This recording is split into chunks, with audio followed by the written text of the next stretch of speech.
वो नाम जिसे सुनकर पाकिस्तान थर थर कांपता है, जिसे सुनकर आतंकियों की नींद उड़ जाती है, जिसे सुनकर हर भारतीय का सीना गर्व से चौड़ा हो जाता है। हम बात कर रहे हैं भारत के जेम्स बॉन्ड यानी अजीत डोभाल की। 20 जनवरी को प्रधानमंत्री के राष्ट्रीय सुरक्षा सलाहकार अजीत डोभाल का जन्मदिन है। अजीत डोभाल का पूरा जीवन किसी जेम्स बॉन्ड की फिल्म से कम नहीं रहा है। कैसे उन्होंने भेष बदलकर 8 साल दुश्मन के घर में बिताए और उसे भनक तक नहीं लगी। कैसे उन्होंने पाकिस्तान को सर्जिकल स्ट्राइक कर करारी शिकस्त दी।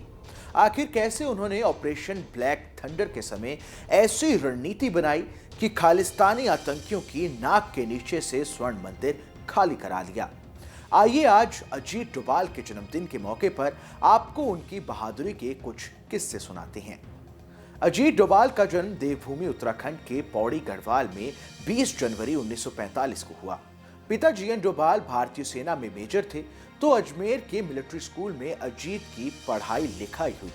डोभाल ने 1967 में आगरा यूनिवर्सिटी से इकोनॉमिक्स में ग्रेजुएशन किया। उसके बाद 1968 में उन्होंने यूपीएससी क्रैक किया और केरल कैडर से आईपीएस ऑफिसर बने। 4 साल बाद डोभाल 1972 में इंटेलिजेंस ब्यूरो से जुड़ गए। आईबी से जुड़ने के बाद अजीत का जासूसी करने का दौर शुरू हुआ। उस समय लालडेंगा के नेतृत्व में मिजो नेशनल फ्रंट उग्रवादी बन रहा था, जिसे कंट्रोल करने की जिम्मेदारी डोभाल को मिली। डोभाल ने बड़ी चालाकी से लालडेंगा के 6 कमांडरों को अपना साथी बना लिया। डोभाल ने अपने जीवन के कई साल पाकिस्तान के लाहौर में बिताए। यहां डोभाल भारतीय खुफिया एजेंसी रॉ के अंडर कवर एजेंट बनकर रहे। उन्होंने मुस्लिम भेष भी अपना लिया और पाकिस्तान की गतिविधियों पर नजर रखी। इस समय उन्होंने भारतीय सेना को कई अहम जानकारियां भी पहुंचाई। इसके अलावा अजीत डोभाल ही पंजाब के अमृतसर में जून 1984 में भारत सरकार द्वारा किए गए ऑपरेशन ब्लैक थंडर के रणनीतिकार थे। इस समय खालिस्तानी आतंकियों ने स्वर्ण मंदिर पर कब्जा किया था और उस दौरान डोभाल रिक्शा वाला बनकर स्वर्ण मंदिर के अंदर घुस गए और भारतीय सेना को दुश्मनों की जानकारी दी। इस ऑपरेशन की जीत में उन्होंने अहम किरदार निभाया।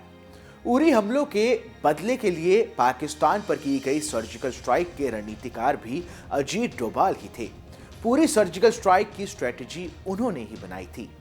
करीब 45 साल का जासूसी का अनुभव रखने वाले अजीत डोभाल ने 31 मई 2017 को देश के राष्ट्रीय सुरक्षा सलाहकार का पद संभाला था।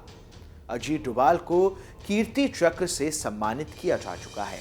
ये पदक सेना अधिकारियों को दिया जाता है, लेकिन पहली बार किसी पुलिस अधिकारी को यह सम्मान दिया गया, क्योंकि अजीत की उपलब्धियों ने उन्हें इसका हकदार बनाया।